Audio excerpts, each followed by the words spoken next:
பெரியோர்களே, தாய்மார்களே, உங்கள் அனைவருக்கும் என்னுடைய வணக்கத்தை தெரிவித்துக் கொள்கிறேன். தெய்வ பக்தி என்பது எங்களுடைய உடம்பிலே ஊறிய ஒன்றாகும். அது செட்டிநாட்டை பொறுத்தவரைக்கு அங்கே முழுக்க முழுக்க ஊறி ரத்தத்தோடு ரத்தமாக கலந்துவிட்ட ஒன்றாகும். சிறுவயதிலிருந்தே தெய்வ பக்தி எனக்கு உண்டு என்றாலும் சகவாச தோஷத்தால் கொஞ்ச காலம் தெய்வ பக்தி இல்லாமலும் நான் இருந்தது உண்டு. தெய்வத்தை விரோதித்ததும் நிந்தித்ததும் உண்டு. தெய்வ பக்தி என்பது தேவையற்ற ஒன்று என்ற கருத்துக்கு நான் உடன்பட்டிருந்ததும் உண்டு. ஆனால் தெய்வ பக்தி என்பது எனக்கு எப்போது வரத் தொடங்கிற்று என்பதை அறிந்தால் ஒரு வகையிலே நீங்கள் ஆச்சரியப்படுவீர்கள். கம்பராமாயணத்தை எரிக்க வேண்டும், அது தமிழர்களை இழிவுபடுத்துகிறது என்ற ஒரு இயக்கம் 30 ஆண்டு காலங்களுக்கு முன்னாலே துவங்கிற்று. அந்த இயக்கம் அரக்கர்கள் என்று வர்ணிப்பவர்கள் எல்லாம் தமிழர்கள், ஆகவே அவர்களை இழிவுபடுத்துகிறது கம்பராமாயணம் என்று கூறிற்று. அது அந்த அரக்கர்களை மட்டும் கூறவில்லை. எந்த புராணத்தில் அரக்கன் வந்தாலும் அவன் தமிழனே என்று வாதாடத் தொடங்கிற்று. அரக்கனாக இருப்பவனெல்லாம் தமிழன் என்று அதுவே கருதிற்று. ஆகவே நாமும் கொஞ்ச காலம் அரக்கராக இருக்க வேண்டும் என்று அதுவும் விரும்பிற்று. நானும் விரும்பி கொஞ்ச காலம் இருந்தேன். அனுமான் என்ற குரங்காக வர்ணிக்கப்பட்டு போனும் இவர்கள் எல்லாம் தமிழர்கள், தமிழர்களை இழிவுபடுத்துகிறது கம்பராமாயணம், ஆகவே அதை கொளுத்த வேண்டும், எரிக்க வேண்டும் என்றெல்லாம் வாதம் எழுந்த போது அதை பற்றி திரு அண்ணா அவர்கள் ஏராளமாக எழுதத் தொடங்கினார்கள். கம்பனிலே எவ்வளவு ஆபாசம் இருக்கிறது என்று அவர் ஒவ்வொன்றாக எழுதத் தொடங்கிய போது நாமும் அது பற்றி கம்பனை விமர்சனம் செய்ய வேண்டும் என்று எண்ணி கம்பராமாயணத்தை நான் படிக்க ஆரம்பித்தேன். அரக்கன் என்பதற்கு கம்பன் ஒரு விளக்கமே சொல்லுகின்றார். இரக்கமென்றொரு பொருள் இல்லாதார் அரக்கர் என்று. கம்பராமாயணத்தை படிக்க படிக்க அதை விமர்சனம் செய்ய வேண்டும் என்கிற எண்ணம் போய் இன்னும் படிக்க வேண்டும் என்ற எண்ணம் தோன்ற ஆரம்பித்தது. அதை தொடர்ந்து படித்து மனப்பாடம் செய்து வைத்த காரணத்தால் அதிலேயே மூழ்க நேர்ந்தது.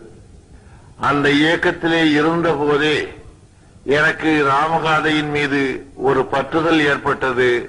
கம்பனுடைய ராமகாதையின் மீது ஒரு உற்சாகமான ஆவேசமான ஆசையும் ஏற்பட தொடங்கிற்று.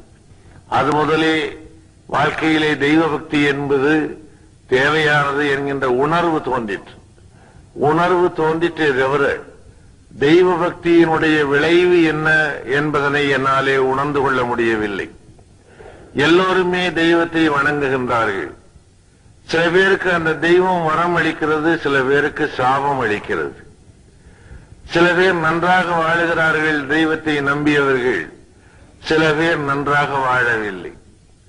கோவிலுக்கு வருகின்ற லட்சோப லட்சம் மக்களில் அந்த லட்சக்கணக்கான மக்களுமே சந்தோஷமாக வாழ்க்கை நடத்தவில்லை. ஆகவே பல்வேறு வகையான வாழ்க்கை முறைகள் இருந்தாலும் அவர்கள் அனைவரும் தெய்வத்தை நம்பி கோவிலுக்கு வருகின்றார்கள். ஆகவே தெய்வ பக்தியினுடைய உண்மையான பலன் என்ன என்று என்னாலே உணர முடியாமல் இருந்தது. கடைக்கு போய் 8 அணாவை கொடுத்தால் 8 அணாவுக்கு ஒரு சாமான் கிடைக்கிறது. அதுபோலவே ஒரு முறை தெய்வத்தை வணங்கி எழுந்தால் அந்த வணக்கத்திற்கு என்று ஒரு பலன் கிடைத்தாக வேண்டும் என்று சிறிய உள்ளம் எண்ண ஆரம்பித்தது. தெய்வத்தை வணங்குகிறவன் எல்லாம் பலன் பெற்றால் தானே தெய்வத்தின் மீது நம்பிக்கை வரும். ஆகவே பலன் இல்லாமல் தெய்வத்தை பலகாலமாக வணங்கி கொண்டிருப்பவனுடைய நோக்கம் என்ன, அந்த வணக்கத்தினுடைய அர்த்தம் என்ன என்று கூட எனக்கு தோன்றிற்று. பிறகு நாளாக நாளாகத்தான் ஒரு தெய்வ பக்தி என்பது காலத்தாலே விளைகின்ற விளைச்சல், அது உடனடியாக தருகின்ற பலன் அல்ல என்பதை உணர முடிந்தது. விதையை போட்டுவிட்டு தினசரி அதை தோண்டி பார்த்து முளைக்கிறதா என்று பார்த்தால் அது முளைக்காது. தினமும் தோண்டி பார்த்தால் விதை விதையாகவே இருக்கும், அது முளைப்பதில்லை. ஆனால் விதையை போட்டுவிட்டு ஒரு காலம் காத்திருந்தால் அது மலர்ந்து பலன் தருகின்றது. ஆகவே நம்முடைய காரியங்களை நாம செய்து கொண்டு போனால் பின்னாலே அதற்கென்று ஒரு பலன் உண்டு, தவறுகளுக்கு தண்டனை உண்டு என்று சொன்னவையெல்லாம் நியாயம் என்பதை வயதினுடைய முதிர்ச்சியிலே தான் காண முடிந்தது. ரத்தம் வேகமாக இருந்த போது எல்லாம் பொய்யாக தோன்றிற்று. ரத்தம் சுண்ட சுண்ட எல்லாம் உண்மையாக தோன்ற ஆரம்பிக்கிறது. நிலம் காயும் போதுதான் நீரினுடைய சுகம் தெரியும். நீர் வற்றாமலேயே இருந்திருந்தால் நீரினுடைய சுவையும் தெரியாது, சுகமும் தெரியாது. அவனுடைய சிருஷ்டியின் லீலைகளை என்னாலே எப்பொழுது தெளிவாக உணர முடிந்தது என்றால் ஒரு 15 ஆண்டுகளுக்கு முன்னால் என்னாலே உணர முடிந்தது.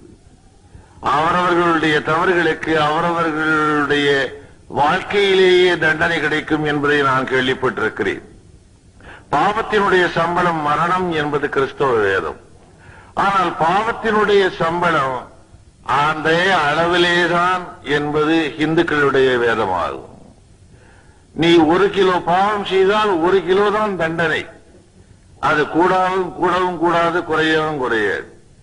நான் சின்ன வயதாக இருக்கும்போது 16 வயது 15 வயதிலே தேட்பாரத்துக்கு மேலே என்னாலே படிக்க முடியாமற் போன போது, அதற்கு மேலே படிக்க வசதி இல்லை என்று நான் வருந்திய நேரத்தில் எங்களுடைய சமூகத்திலே சில பேர் அதை கேலி செய்ய தொடங்கினார்கள். துன்பங்களை பிறரிடம் சொல்லாதே, பல பேர் அதற்காக வருத்தப்பட மாட்டார்கள், சில பேர் கேலியும் செய்வார்கள் என்று ஒரு பழமொழியை நான் படித்திருக்கிறேன். அதுபோலவே சிலர் கேலி செய்தார்கள். என்னடா உனக்கு என்ன வேலை கிடைக்கும் தேட்பாம் படித்து விட்டு என்று என்னை கேலி செய்து, ஒருவர் கேட்டார், ஒரு பேப்பர் கட்டுகிற கடை வேலை இருக்கிறது, பேப்பர் கடையிலே அந்த வேலையை பார்க்கிறாயா என்று அவர் கேட்டார். எனக்கு அழகையே வந்துவிடும் போல் இருந்தது. வேடிக்கை என்னவென்றால் நான் கொஞ்சம் கொஞ்சமாக முன்னேறி வர முடிந்தது. 10 வருஷம் கழித்து நான் பார்த்தபோது அவருடைய மகன் அவர் சொன்ன அதே கடையில் அதே பேப்பர் கட்டுகிற வேலையிலே போய் சேர்ந்திருந்தார். எனக்கு இதற்கு மேலே கடவுளை நம்புவதற்கான நியாயம் வேறு தேவையில்லாமல் இருந்தது.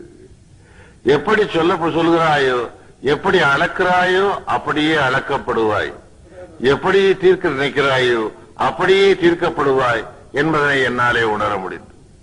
அதுவும் சிருஷ்டியினுடைய விவரங்களை தெரிய தெரிய ஒரு அதிசயம் எனக்கு காத்திருந்தது.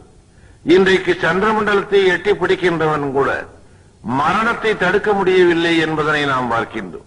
மரணத்தை உண்டாக்குவதற்கு வழிகள் இருக்கின்றன, மரணத்தை தடுப்பதற்கு